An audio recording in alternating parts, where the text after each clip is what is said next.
Eu imagino que a maioria das pessoas que estão aqui já tenham ouvido falar ou conheçam um pouco sobre o capítulo 37 do livro do profeta Ezequiel. Na verdade, essa é a história mais conhecida do profeta Ezequiel. É bem verdade que o Senhor o chamou e Ezequiel foi levantado para profetizar durante o cativeiro babilônico. Ele era contemporâneo de Daniel e de Jeremias. Daniel estava profetizando na corte medo-persa, Jeremias profetizando aos que ficaram, e Ezequiel estava às margens do rio Quebar, e lá ele teve visões do Senhor. E Deus o chama e diz: Ezequiel, eu estou te chamando para profetizar a uma nação rebelde. Eu estou te chamando para profetizar a um povo de dura cerviz. Eu estou te chamando para profetizar no meio de gente desobediente, gente que não gosta de ouvir minha voz, gente que não gosta de obedecer os meus caminhos. Mas tem uma coisa, Ezequiel, você não tem compromisso com eles. O teu compromisso é comigo. Quer gostem, quer não gostem, você vai falar o que eu te mandar. Quer aceitem, quer não aceitem, Ezequiel, a palavra da tua boca tem que ser a que eu disser. Quer ouçam, quer deixem de ouvir. O que você vai falar é o que eu vou te dizer. Desde então, Ezequiel, profetizando durante o cativeiro babilônico, ele começou a viver experiências na pele, experiências físicas, que o Senhor usava como exemplo para ensinar ao povo. E aí a gente chega no capítulo de número 37, e o que Deus faz com Ezequiel é levá-lo em espírito, em uma visão, ao meio de um vale que estava cheio de ossos sequíssimos. Essa visão é um pouco assustadora e é um pouco estranha de se entender, uma vez que Deus mostra um cemitério a céu aberto para o profeta.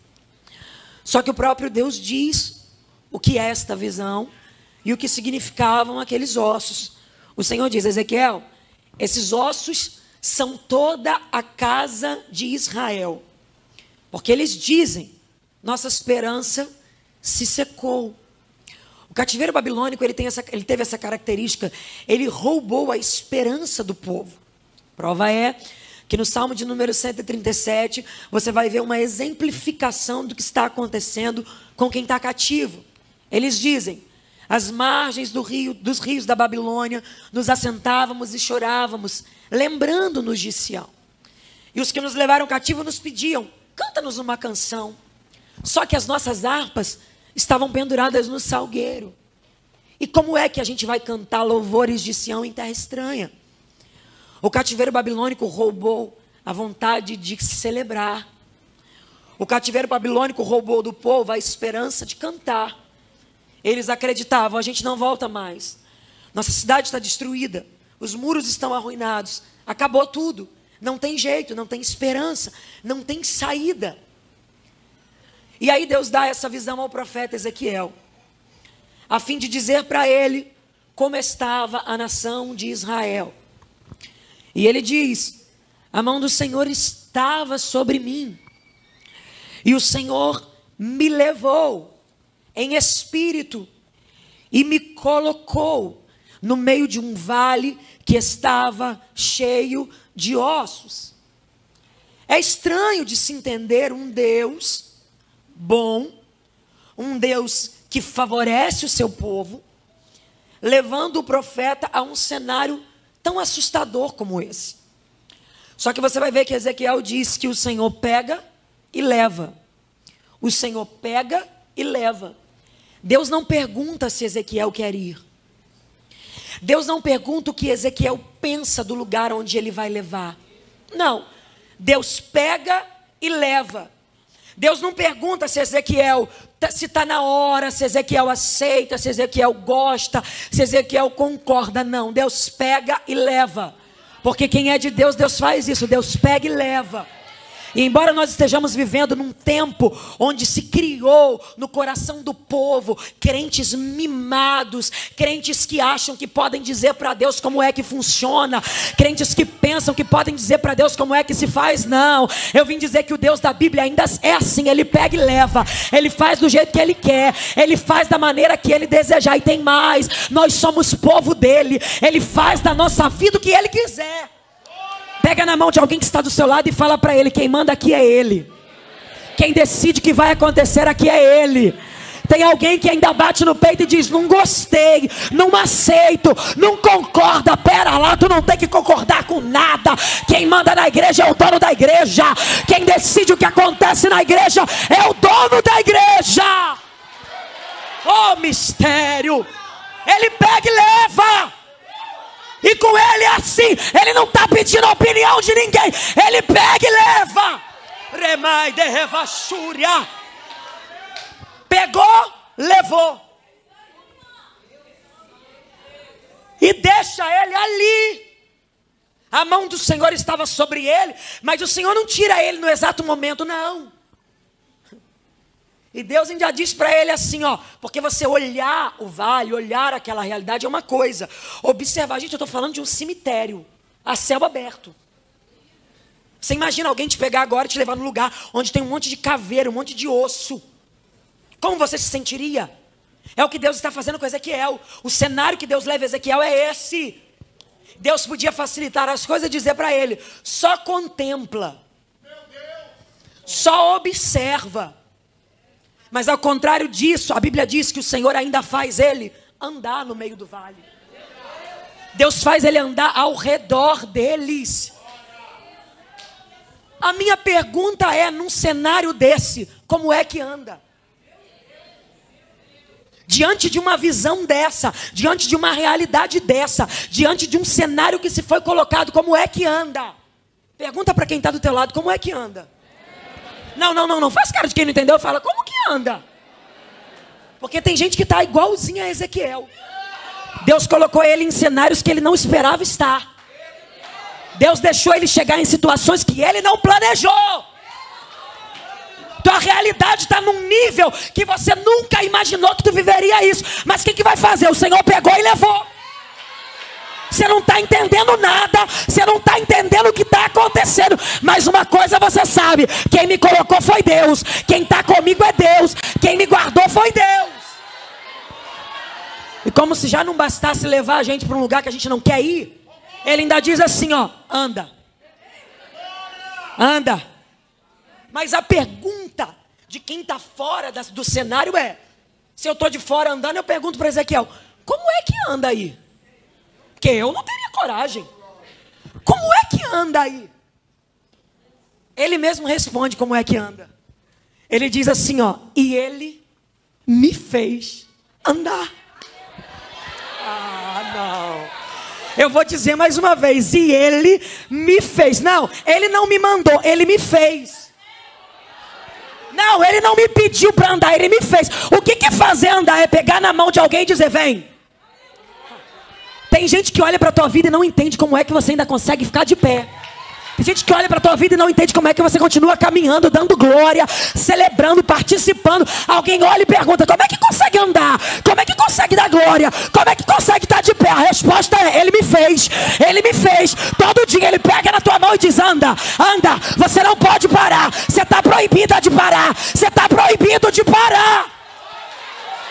O diabo olha para você e diz, essa semana ela para. Tenho certeza que essa é a última semana dele. E lá está você cansado. Alacanderevachúria. Às vezes desanimado, ouviu uma palavra que te entristeceu, aí o diabo está dizendo, agora ele para, mas para surpresa dele, você entra aqui cabisbaixo, a mão do Eterno te pega e diz, anda, anda, anda, anda, você não vai parar, anda. Pega na mão de alguém, sacode ele, fala para ele, você está proibido de parar. Fala para ele, o Senhor não te autoriza a parar. Tu vai continuar andando. O cenário é feio, mas você vai andar. A realidade está difícil, mas você vai andar, anda, anda. Oh, glória.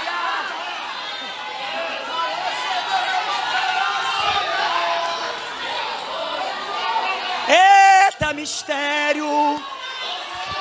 Eita, mistério! Tem gente aqui que o Senhor visita pela madrugada. Você vai dormir fraquinho, quase desanimando. Você fala, não sei nem como é que vai ser o dia de amanhã. Você deita, quando você acorda tá igual um leão. É o Senhor que te visitou pela madrugada para dizer a você, você não vai parar. Você não vai parar. Oh, mistério. Pega mais uma vez na mão de alguém, faz aquela cara de profeta. Eu sei que não existe isso, mas é para dar emoção. Franze um pouco a testa, fecha um pouco o olho, olha nos olhos dessa pessoa e fala para ela, ai de você, se não fosse a mão dele te fazendo andar. Não, sacode ele e fala, ai de você. Fala, só essa semana foram tantos ataques, tantos levantes, tantas afrontas, tantas pedradas, tantas calúnias. Como é que você ainda consegue andar? É ele pega na nossa mão e diz, vai, anda.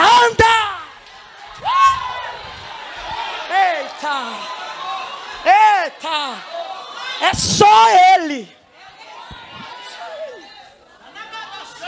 É ele. Tem gente que pergunta, qual é o segredo da vida desse garoto? Qual é o segredo da vida dessa mulher? Qual é o segredo da vida desse homem? Só vive rindo, só vive pregando, só vive profetizando. Mal sabem eles que não é segredo. É ele. Tem segredo nenhum, é ele. Só ele. E ele me fez. Anda, Ezequiel, anda. Como se já não bastasse fazer andar, ele ainda pergunta, agora que você está andando, responde para mim, podem reviver esses ossos? A pergunta de Deus é um pouco ousada, aliás, é muito ousada, uma vez que foge da capacidade do profeta. Como é que Ezequiel vai saber se pode ou se não pode viver? Ele não tem como, pela força dele, ele seria mais uma parte dos ossos. Pela capacidade dele ali naquele meio, daqui a pouco ele morreria e seria mais um dos ossos. E o Senhor está perguntando, você acha que esses ossos aí podem reviver? Ezequiel responde, Senhor, tu sabes. O que ele está dizendo é, eu não tenho competência para falar acerca de algo que eu não tenho força para fazer. Mas uma coisa eu sei, que aquilo que eu não tenho força para fazer, o Senhor tem. Então tu sabes. Aí o Senhor diz para ele, eu que sei. Então faz o seguinte, profetiza. Você vai dizer assim, ó. Profetiza a esses ossos e diz-lhes, ossos secos, ouvi a palavra do Senhor. Assim diz o Senhor a estes ossos. Eis que farei com que o fôlego entre vós e vivereis. Colocarei tendões sobre vós, farei crescer carne sobre vós, cobrirei com pele, porei fôlego e vivereis. E sabereis que eu sou o Senhor. Deus está dizendo, Ezequiel, o que tu vai falar é exatamente isso que eu vou te falar agora. Ó. Ossos secos, Deus começa a dizer exatamente o que ele tem que falar. Quando Deus coloca Ezequiel nesse cenário, Deus está ensinando um negócio para Ezequiel. Porque automaticamente, pode não ser possível de se perceber a distância entre uma coisa e outra, mas é automático, acontece. Automaticamente, quando eu decido falar algo, eu estou deixando de falar outra coisa. Então, quando Ezequiel vai falar o que o Senhor manda, automaticamente ele está deixando de falar o que ele gostaria de falar. Ou o que ele pensa sobre aquilo, ou o que ele acha sobre aquilo. Quando ele decide que vai repetir o que a boca de Deus falou, ele está tirando o que o pensamento dele poderia criar. Para colocar na mente dele o que o pensamento de Deus, se assim eu posso dizer, já idealizou. Perceba que Ezequiel não tem possibilidade de formar um pensamento próprio sobre o vale. Deus rouba dele essa ideia. E eu não digo capacidade de condição de, mas eu digo Deus tira dele essa possibilidade. Deus não está perguntando, o que você pensa sobre isso? Vai aí, fala aí o que você acha do vale. Não, Deus diz, tu vai repetir o que eu vou falar para você. Ou seja, o que você pensa sobre o vale não interessa. O que você acha do vale não importa. A única coisa capaz de fazer esse vale mudar de realidade é se você tiver capacidade de repetir o que a boca de Deus está falando. Mas para ter condição de repetir o que a boca de Deus está falando, tu tem que primeiro aprender a fechar a tua. Sabe qual é o problema?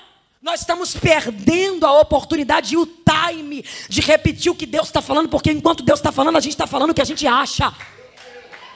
A gente está perdendo o tempo das coisas, porque enquanto o Espírito está nos dando instrução, a gente está formando um pensamento próprio sobre o que a gente está vivendo. Deus está te ensinando hoje. Sabe como é que vai mudar essa realidade? Menos de você e mais de mim. Menos das tuas vontades e mais do que o meu Espírito fala. Menos do que você acha e mais do que a minha boca acha. Mais do que você pensa e mais do que eu quero falar sobre isso. Pega na mão de alguém, não. Eu amo fazer isso. Se você não gosta, daqui a pouco está acabando. Eu amo porque tem poder na nossa palavra profética. Aí tem gente ranzinza que fala, eu odeio isso. Ah, por favor. Comenta futebol o tempo todo. Ah. Pega na mão dessa pessoa que está do seu lado. Olha para ela e fala, acorda. Para de falar o que não deve.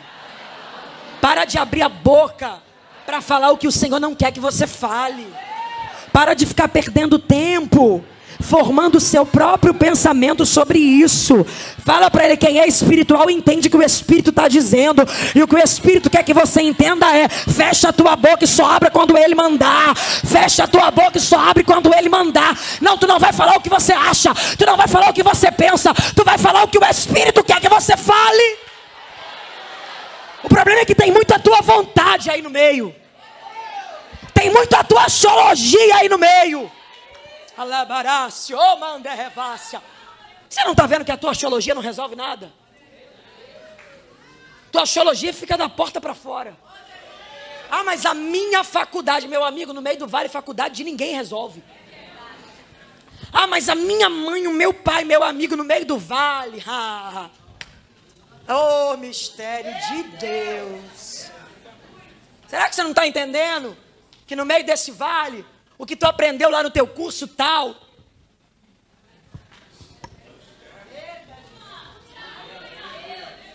porque osso seco não obedece diploma. Osso seco não obedece patente. Osso seco reconhece. A boca está repetindo o que Deus já falou. Então agora eu tenho que obedecer.